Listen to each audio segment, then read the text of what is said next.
Hello friends, आपका स्वागत है आपके अपने यूट्यूब चैनल के ऊपर। और आज चर्चा करेंगे अपने बाज़ार की स्थिति के बारे में। किस तरीके से रहे बाज़ार और बाज़ार कल कैसे रह सकते हैं, ये आज की विशेष चर्चा के अंदर आपका जो है मैं हार्दिक स्वागत आज इसलिए करता हूँ कि हम एक दीपावली वाले वीक के अंदर है। तो इस हफ्ते जो है हम दीपावली के दिन एक मुहूर्त ट्रेडिंग के जो है सेशन के अंदर भी रहेंगे और वो सेशन जो है शाम के समय होता है। तो यहाँ पर आप सभी लोगों को दीपावली के जो मुहूर्त ट्रेडिंग है उस दिन जो है कुछ ना कुछ जो है ख़रीदना चाहिए। तो क्या ऐसे शेयर्स हैं जो ख़रीदने चाहिए, तो उससे रिलेटेड एक शेयर जो है मैं आपके साथ थर्सडे को जो है दीपावली है तो उससे एक दिन पहले आपके साथ शेयर करूँगा। एक शेयर जो है हमारे पोर्टफोलियो में ऐसा जो चाहें तो हम अपने बच्चों को भी दे सके, तो ऐसे शेयर्स की चर्चा जो है हम करेंगे वेडनेसडे को। तो अभी बात करते हैं यहाँ पर कि निफ्टी 50 के अंदर क्या हुआ। निफ्टी 50 के अंदर क्या हुआ, हमने क्या बात की थी, हमने कहा था कि बाजार जो है सोमवार को एक रिलीफ रैली काइंड की सिचुएशन में होगा, यानी कि एक पुल बैक आएगा। लेकिन पुल बैक की सस्टेनेबिलिटी पे जो है हमें डाउट है। तो हो सकता है कि ये पुल बैक आज आया, ये आगे थोड़ा सा एक्सटेंड भी हो। कल हो सकता है कि 18,000 की तरफ भी जाए और वहाँ पर हमें लगता है कि जो है थोड़ा सा प्रेशर आपको देखने के लिए मिलेगा और पुल बैक के अंदर जो है फिर दोबारा से कमजोरी जो है हमें देखने के लिए मिलनी चाहिए। तो पुल बैक हुआ आज, अभी थोड़ा सा एक्सटेंड होना चाहिए। उसके बाद इसकी सस्टेनेबिलिटी पे अभी हमें डाउट है और उसके जो रीजंस हैं वो टेक्निकल के साथ साथ फंडामेंटल से ज़्यादा हैं। और कुल मिलाकर जो फंडामेंटल्स हैं उसमें मैं मेन चीज़ मानता हूँ कि जो कमोडिटी के प्राइसेस जो बढ़ रहे हैं और जिसका इन्फ्लेशनरी प्रेशर जो है हमारी इकोनॉमी के अंदर भी आएगा, जिसकी वजह से रेट ऑफ इंटरेस्ट निचले लेवल्स पे शायद लॉन्ग टर्म में नहीं रह पाएंगे। तो बड़े प्लेयर्स उसी को ध्यान में रखते हुए अपने सौदे बना रहे हैं, उनकी भी विशेष चर्चा आज जो है मैं करूँगा। तो यही एक मेन रीज़न है जिसकी वजह से मुझे लगता है कि ऊपरी लेवल्स पर सस्टेनेबिलिटी पे डाउट है, तो वहाँ पर हमें एक दोबारा से करेक्शन की उम्मीद है। और आज का पुल बैक हमें लग रहा था क्योंकि बाज़ार ओवरसोल्ड थे और आपको मैंने पिछले कैंडल्स में भी आपको ये बात बताई थी। देखिएगा कितना कमज़ोर बाज़ार हुआ, तो अब बीच बीच में एक आधा पुल बैक तो बनना है। और ये जो रेंज है ये देखिएगा 17,600 और 17,500 के बीच में, ये जो रेंज आएगी ये रेंज एक्सपोर्ट का काम करेगी।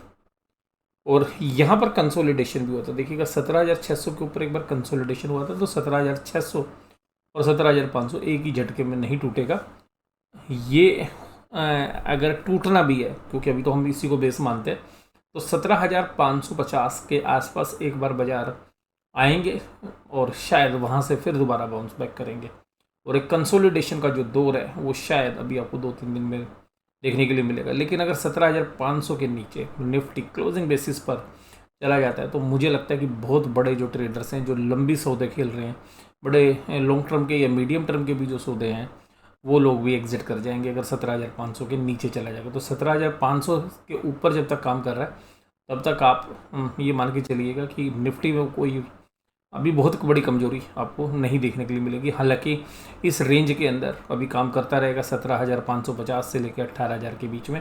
अभी कल 18,000 के आसपास जाए और तो शायद हमें लगता है कि वहाँ पर एक सेलिंग प्रेशर जो है देखने के लिए मिलना चाहिए। सेंसेक्स ने 3 दिन की जो लूजिंग पारी थी वो आज तोड़ दी। तो आज ये जो है चीज़ें मीडिया के अंदर है, तो सेंसेक्स भी प्लस और निफ्टी भी प्लस और बैंक निफ्टी भी प्लस। और आज कहाँ से आई तेज़ी? तेज़ी आई इन्फोसिस से, HDFC बैंक से। और मैंने पिछली चर्चा में भी आपको बात बोली थी कि HDFC बैंक लगातार 3 से 4 दिन गिरा हुआ है। ऐसा कभी भी नहीं होता कि HDFC बैंक लगातार इतने समय तक गिरता रहे। तो एक पुल बैक की उम्मीद हमें HDFC बैंक में थी और आज भी हुई। कल की वीडियो के अंदर मैंने आपको कहा था कि ICICI बैंक एक साइड लाइन हो सकता है और आज वो साइड लाइन में रहा। एक्सिस बैंक में लगातार बहुत 4 दिन से लगातार सेलिंग हो रही थी, तो हमें एक पुल बैक की उम्मीद थी एक्सिस बैंक में भी, उसमें भी हुई लेकिन उतनी कारगर नहीं हुई जितनी हम उम्मीद कर रहे थे। हालांकि इंडसइंड बैंक में एक अच्छा रिजल्ट के बाद जो पुल बैक आना चाहिए था उस दिन हालांकि बाजार ही नेगेटिव थे, तो वो जो पुल बैक था वो आज इंडसइंड बैंक में आ गया। कुल मिला के H D F C limited के जो रिजल्ट्स हैं उसके बाद उसमें भी एक पॉजिटिव रुझान देखने के लिए मिला, और TCS जो है 3476 पर काफ़ी दिनों से करेक्ट हो रहा था, तो यहाँ पर भी एक पुल बैक आया। तो मुझे ये जो रैली है ये ज़्यादा रिलीफ रैली लग रही है अभी तक। तो अगर कल ऊपर के लेवल पर सेलिंग प्रेशर आ जाता है तो आप इसको रिलीफ रैली समझिएगा, और फिर आप इस रेंज के अंदर जो मैंने आपको बताई है शायद इसमें आपको बाजार देखने के लिए मिलेगा।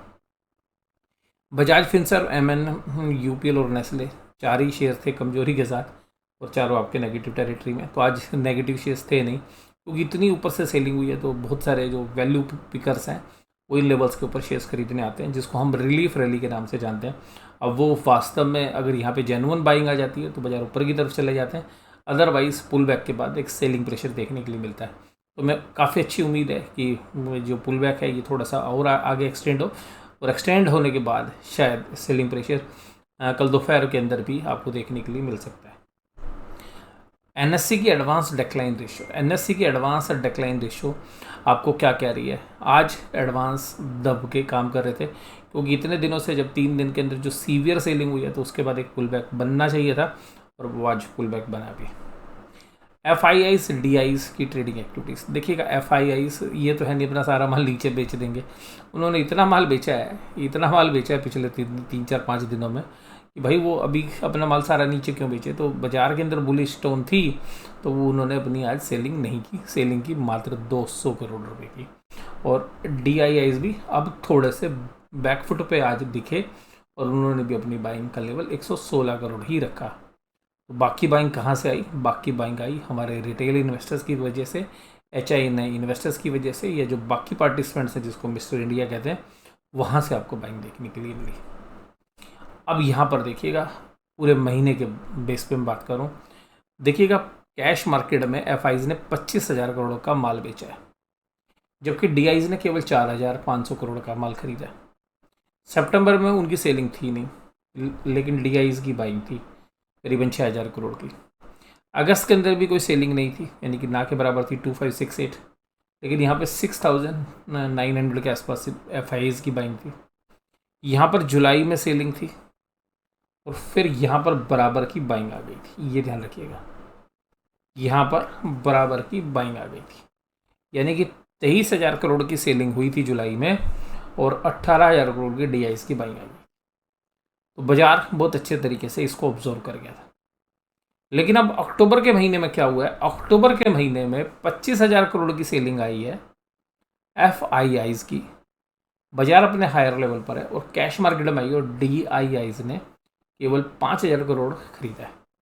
तो इसका मतलब है कि जो 20,000 करोड़ की सेलिंग अभी भी FIIs की जो है वो बाजार के अंदर है। या तो 20,000 करोड़ की बाइंग जो है मिस्टर इंडिया की तरफ से आनी चाहिए, रिटेल की तरफ से आनी चाहिए। अगर वो नहीं आती है तो शायद FIIs 1 या 2 दिन ऊपर से चेक करने की कोशिश करेंगे कि बाइंग आ रही है या नहीं आ रही है। अगर बाइंग आती है तो पुल बैक हो जाएगा, अगर बाइंग नहीं आई तो FIIs अपने सौदे जो है और नीचे की तरफ लेके जाएंगे, गिरावट की तरफ, क्योंकि उन्होंने जो सेलिंग की है वो कैश मार्केट के साथ साथ FIIs ने इंडेक्स में और स्टॉक फ्यूचर्स में भी किया, वो भी थोड़ी देर बाद बात करूँगा। और आप देखिएगा इंडेक्स में भी केवल मामूली बाइंग की उन्होंने 58 करोड़ की, उसके बाद स्टॉक फ्यूचर्स में भी सेलिंग कर दी। तो इसका मतलब FIIs के डाटा बहुत ज़्यादा नेगेटिव तो नहीं है, लेकिन पॉजिटिव भी नहीं है, तो न्यूट्रल टू नेगेटिव है। अब देखिए इन्होंने इंडेक्स कितना बेचा है, तो इंडेक्स इन्होंने बेच रखा है पिछले 2 महीनों में 10,000 करोड़ का, तो कोई बहुत बड़ा नहीं है। लेकिन जनरली जब वो कैश में बेचते हैं तो इंडेक्स को खरीदते हैं हैजिंग के लिए, लेकिन यहाँ पे वो इतने कॉन्फिडेंट है कि इंडेक्स को भी बेच रहे हैं। तो अब हमें ध्यान रखना पड़ेगा क्या स्टॉक फ्यूचर भी तो नहीं बेचा पिछले 2 महीनों में? यस, तो स्टॉक फ्यूचर्स भी उन्होंने पिछले 2 महीनों में 28,000 करोड़ का बेच रखा है। इसका मतलब है कि FIIs फ्यूचर्स में, स्टॉक फ्यूचर्स में मान लीजिए 28,000 करोड़ की माल बेच के बैठे हुए हैं। इसके साथ साथ आपको मैंने कैश में बताया, कैश में 25,000 करोड़ अक्टूबर में बेचा है, हालांकि नवंबर सितंबर में नहीं थी। तो 25,000 करोड़ यहाँ बेचा, 10,000 करोड़ इंडेक्स में बेच रखा है, 35,000, और करीबन मोटा मोटा 30 ही लगा लो, 35 और 30 65, 65,000 करोड़ की सेलिंग स्टॉक, इंडेक्स और फ्यूचर्स तीनों में मिलाकर बाजार के हायर लेवल पर FIIs करके बैठे हैं। तो ये तो पक्का है कि बाजार गिरे ना गिरे वो अलग बात है, लेकिन बाजार ऊपरी लेवल पर इस सेलिंग प्रेशर के दबाव में जरूर रहेगा। या तो FIIs ही बाइंग करना शुरू कर दें, इनके शॉर्ट्स कवर होने शुरू हो जाएं तो बात अलग है। अदरवाइज बाजार ऊपरी लेवल पर प्रेशर फील कर सकता है। हालांकि बाजार देखिएगा इस सेलिंग के सामने ही आगे बढ़ता हुआ नजर आया है, लेकिन फिर भी ये जो डेटा है, क्योंकि जो थर्सडे को जो सेलिंग हुई उसके बाद जो है थोड़ा सा जो बुल्स हैं उनका स्ट्रॉन्ग जो कन्विक्शन थी उसके ऊपर थोड़ा सा प्रेशर जो है जरूर से जरूर पड़ा है। निफ्टी बैंक, अगर हम निफ्टी बैंक की बात करें, अगर निफ्टी बैंक के फ्रंट में बात करें तो निफ्टी बैंक देखिए आज दिन के हाईएस्ट लेवल पर बंद हुए हैं, क्योंकि देखिए ये तो एडजस्टमेंट वाली फिगर है। 39,800 की एक हर्डल थी, उसको पार करके ही बाजार काम करता हुआ नजर आया था। लो लगे थे 39,120, यानी कि वोलेटिलिटी आज कम थी और पुल बैक होना था आज, क्योंकि बैंकिंग स्टॉक्स ज़्यादातर गिर चुके थे। इसकी जो कैंडल है अगर वो देखें तो इसका जो सपोर्ट लेवल है वो थोड़ा सा नीचे आ रहा है। हालांकि वहाँ पे बाजार ने चेक किया था फ्राइडे के सेशन में, तो जो 38,300 38,400 ये नीचे की तरफ के लेवल्स हैं और ऊपर के लेवल्स जो हैं मुझे लगता है 41,200, तो एक बहुत बड़ी रेंज है। अब एक बहुत बड़ी रेंज है क्योंकि ये बैंक निफ्टी की वोलेटिलिटी बढ़ गई है, तो आप ये मान के चलिएगा कि एक बहुत बड़ी रेंज के अंदर ये काम करेगा। तो इस पूरी रेंज में, क्योंकि ये 4 कैंडल्स में ही काम हुआ है, अगर हम छोटी रेंज की बात करें तो ये 39,000 का जो लेवल है ये और 39,800 जहाँ पर अभी बाजार ने काम किया, तो अभी ये रेजिस्टेंस के आसपास अटका। तो 39,800 के बाद अगर आप जाएंगे तो 40,300 के आसपास एक रेजिस्टेंस बनता है। नीचे की तरफ जाएंगे तो 39,300 का, तो नैरो रेंज 39,300 से 40,300 बनती है। ब्रॉडर रेंज 38,300 से 41,200। 41,200 जो है एक बहुत बड़ा जो है रेजिस्टेंस है, क्योंकि जिस तरीके का काम हुआ था बाजार करेक्ट होने से पहले। हालांकि 41,200 के जो है अभी चांसेस बहुत कम है। मुझे लगता है कि बाजार इस रेंज में चलेगा तो यहाँ पर आप सपोर्ट मिलेगी। 38,300 जो है 1 या 2 दिन के अंदर, या हो सकता है कि अगले हफ्ते में, क्योंकि इस वीक के अंदर शायद ट्रेड कम होंगे, तो हो सकता है कि अगले हफ्ते में या एक्सपायरी में थर्सडे के या 2 दिन भी जो है एक बार बाजार 39 के नीचे दोबारा भी आ सकता है।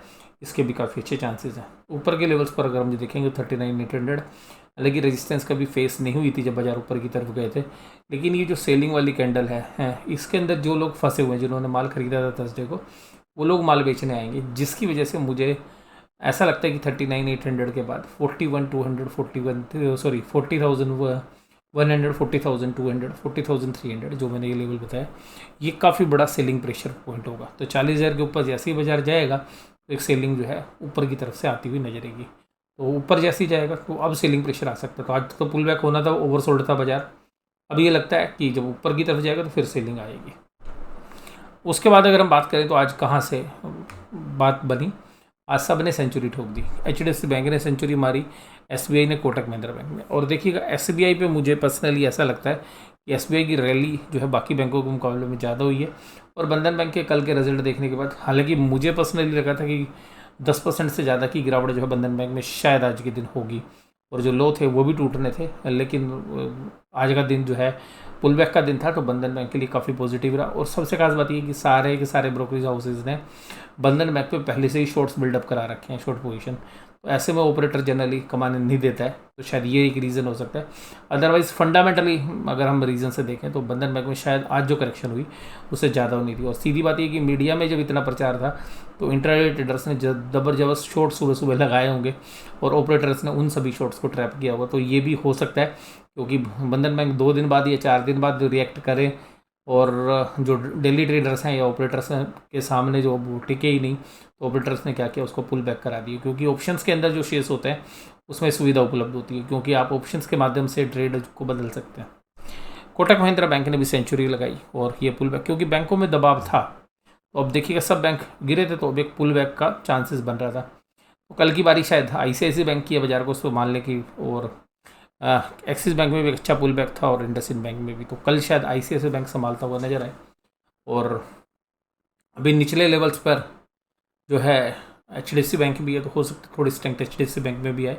हालांकि अब निफ्टी बैंक के अंदर जो मैंने आपको बात बोली, वहाँ पर आप जो है विशेष नज़र किया सारे के सारे इंडेक्स, प्लस के अंदर थे। और आउट परफॉर्म किसने किया? निफ्टी मिड कैप इंडेक्स ने। तो मिड कैप में बहुत ज़बरदस्त सेलिंग हुई थी पिछले हफ्ते, और वो निफ्टी बैंक की सेलिंग से पहले ही हो गई थी। तो अभी ये जो वीकनेस थी ये जो है कम हुई, और यहाँ पे नीचे 30,000 के लेवल से एक पुल बैक बनना चाहिए था, वो बना भी। तो आज देखिएगा 554 पॉइंट की निफ्टी मिड कैप के अंदर एक अच्छी तेज़ी देखने के लिए मिली। बट इसमें भी मुझे लगता है कि जैसे ऊपर अब जाएगा तो इसमें भी सेलिंग प्रेशर देखने के लिए मिल सकता है। आज कहाँ पे थी तेज़ी? तो इंडसइंड बैंक 8% करीबन, Bharatiya Airtel 4.21%, Hindalco 4%, HCL tech 4%, Grasim 4%, coal India लगभग 4%, Tata steel 4%, doctor Reddy's 3%, Eicher motor 3%, tech Mahindra 3%, JSW लगभग 3%, इंडियन ऑयल 3%। तो इनमें तेज़ी थी। और ये देखिएगा SBI में भी 2.7%। लेकिन आज एक जो विशेष चर्चा मैं आपके साथ करूँगा, आज वॉल्यूम नहीं थे ज़्यादा, यानी कि जब पुल बैक होता है तो अगर इसे वॉल्यूम के साथ पुल बैक होता तो ज़्यादा मज़ा आता। तो SBI में भी करीबन 23 मिलियन का वॉल्यूम होता है, तो इस शेयर्स में तेज़ी के बावजूद भी वॉल्यूम नहीं था। हालांकि इंडसइंड बैंक में आज जो है करीबन 3 गुना वॉल्यूम थे, तो इंडसइंड बैंक में आप कंफर्टेबली कह सकते हैं कि हाँ वॉल्यूम थे। और बैंकों के अंदर अगर बाकी बैंकों में बात करें तो HDFC बैंक में भी वॉल्यूम नॉर्मल वॉल्यूम से कम थे, और एक्सिस बैंक के अंदर भी नॉर्मल वॉल्यूम से कम वॉल्यूम थे। तो वॉल्यूम्स कम थे, जिसकी वजह से हमें वॉल्यूम कम होने की वजह से शायद ऐसा लग रहा है कि ऊपरी लेवल्स पे एक सेलिंग प्रेशर दिख सकता है। इसके बाद पुट कॉल रेशो, हालांकि पुट कॉल रेशो तो अभी पुल बैक बता रही है कि वो और एक्सटेंड होना चाहिए, क्योंकि 3 तारीख की जो pull back put call ratio वो बहुत ही नीचे की तरफ है। जनरली ऐसे केसेस में जो है बाउंस बैक होता है, लेकिन अब कल दोपहर के बाद बाजार किस करवट बैठता है, अभी क्या शॉर्ट कवरिंग कंटिन्यू होती है, इसको देख के तो लगता है कि होनी चाहिए। लेकिन फिर भी मुझे अंदेशा है, क्योंकि जिस तरीके की थर्सडे की सेलिंग हुई उसके बाद एक प्रेशर जो है बन सकता है बाजार पे और दोबारा से। अब देखिएगा बाजार के अंदर 18,000 के अंदर कॉल अनवाइंडिंग हुई, तो यहाँ पर आप ये समझ सकते हैं कि बुल्स कंफर्टेबल है, यानी कि अभी भी हालांकि सबसे ज़्यादा ओपन इंटरेस्ट यहीं पर है 18,000 की कॉल राइटिंग के अंदर। लेकिन फिर भी जो कमज़ोर दिल वाले मंदी करने वाले लोग थे वो निकल गए, उन्होंने कहा भैया कॉल बेच रखी है, आज अपने 17-18,000 कॉन्ट्रैक्ट उन्होंने ख़त्म कर लिया। लेकिन फिर भी 1,25,000 कॉन्ट्रैक्ट अभी भी बने हुए हैं, तो ये 18,000 एक मेजर हर्डल अभी भी रहने वाला है। उसके बाद देखिएगा 18,100 पे भी 69,000 कॉन्ट्रैक्ट, और फिर 18,200 पे 98। पुट साइड में जो बिल्डअप है वो 83,000 कॉन्ट्रैक्ट से 70,800 पे, तो एक इमीडिएट सपोर्ट यहीं आएगी, 50,000 कॉन्ट्रैक्ट आज ऐड हुए हैं। उसके बाद देखिएगा मेजर सपोर्ट आपको नज़र आएगी 600 पे, जो 17,600 जहाँ से पहले ही पुल बैक किया था, तो 56,000 कॉन्ट्रैक्ट है। और टेक्निकली भी देखिएगा 500 से 600 का जो रेंज है वो काफ़ी आप ये समझिएगा कि शायद बाजार उसको रिस्पेक्ट देगा, उसके नीचे शायद अभी बाजार जल्दबाजी में नीचे नहीं जाएगा। निफ्टी बैंक के अंदर जो है कॉल राइटर तो है ही नहीं, डर रहे हैं, क्योंकि पुराने जो कॉल राइटर्स हैं जो पिछले 2-3 महीने से बैंक निफ्टी में कॉल राइटिंग करते हैं, तो देखिएगा इतना बाजार के पुल बैक होने के बावजूद आज पुट राइटर्स एग्रेसिव हुए। तो देखिएगा 29,300, 29,200, 29,400, 39,500, 39,600, 39,700, 39,800, 39,900 और 40,000, हर जगह पुट राइटिंग हुई है। जबकि कॉल राइटिंग उतनी एग्रेसिव नहीं थी, कॉल अनवाइंडिंग हो गई, देखिएगा हर जगह अनवाइंडिंग हुई है कॉल के अंदर। लेकिन फिर भी क्योंकि पुट कॉल रेशो थी कम, तो अब थोड़ा सा कॉन्फिडेंस आया आज पुट राइट करने वालों का, अरे नहीं बाजार नहीं गिरेगा, चलो पुट बेचो आज। क्योंकि जब बाजार थर्सडे को गिरा तो पुट राइटर ही सबसे ज़्यादा ट्रैप हुए। 100 रुपये वाली पुट जो है 1500 रुपये हो गई। तो कुल मिला के जिन्होंने सोचा था कि यार 100 रुपये कमा लेंगे यार पुट राइट कर दी, उनको 1500 रुपये दे के पीछे छुड़ाना पड़ा। तो ऐसी स्थिति में कौन पुट राइट करेगा। लेकिन आज दोबारा से पुट राइटर के अंदर कॉन्फिडेंस देखने के लिए मिला, तो इससे ऐसा लगता है कि एक बार स्टेबिलिटी जो है नीचे की तरफ बाजार में मिलनी चाहिए, क्योंकि 39,500 जो है एक इंटरमीडिएट जो है आप सपोर्ट मान सकते हैं। लेकिन 39,500 के नीचे अगर बाजार जाता है तो मैंने कहा आपको 39,300 मेजर है। जब भी बाजार 39,300 के नीचे 2 दिन अगर क्लोज होता है तो वीकनेस आएगी। जब तक 39,300 के ऊपर है तो वीकनेस नहीं है ज़्यादा। हालांकि मुझे पर्सनली ऐसा लगता है कि एक बार बाजार 38,500 के आसपास तक जो है इस महीने के अंदर जो है जा सकता है। महीने के अंदर बोलूँगा तो शॉर्ट टर्म के अंदर, महीना तो बहुत बड़ा है, लेकिन उससे भी पहले एक बार आपको 38,500 से के पास जाके शायद वहाँ से बाउंस करे। अगर 38,500 से बाउंस नहीं करता है तो फिर एक मेजर रेंज बनती है 37,000 से 37,200। ऊपर की तरफ अगर बात करेंगे तो बैंक निफ्टी में 41,200 जो है एक मेजर हर्डल है, उससे पहले जो भी हर्डल्स हैं वो बिल्कुल सिंपल या नॉर्मल है। तो आज के ये जो एनालिसिस है ये आपको कैसा लगा जरूर से जरूर मुझे पूर्ण रूप से बताइएगा। वीडियो इसी तरीके से देखते रहिए। वीडियो देखने के लिए धन्यवाद। Thank you very much.